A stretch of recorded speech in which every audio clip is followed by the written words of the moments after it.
What are the magic numbers you need to know to put together an eye-pleasing PowerPoint slide? Stick around and we'll tell you.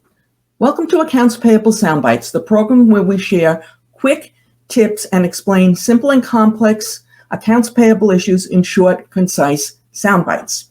Now, if you're a programmer or a mathematician or someone interested in game theory, you probably have your own definition of what a magic number is, and they're accurate. Okay, but today we're going to talk about a different type of magic number. We're talking about PowerPoint magic numbers, and they have their own definitions. Now, when we talk about PowerPoint, the first and second magic numbers are the same. They're the number 6. What does this mean?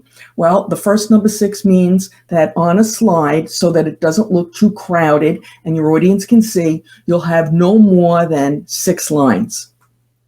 The second magic number 6 says that each of these 6 lines should have no more than 6 words. So 6 lines with 6 words, your slide won't be too messed up. People will be able to see in the audience, and you might even be able to add a picture or something. You can have less, by the way. If you look back at some of Steve Jobs' talks, he sometimes had a slide with 1 word, but I'm not suggesting that. So 6 lines, 6 words, and you should be good to go.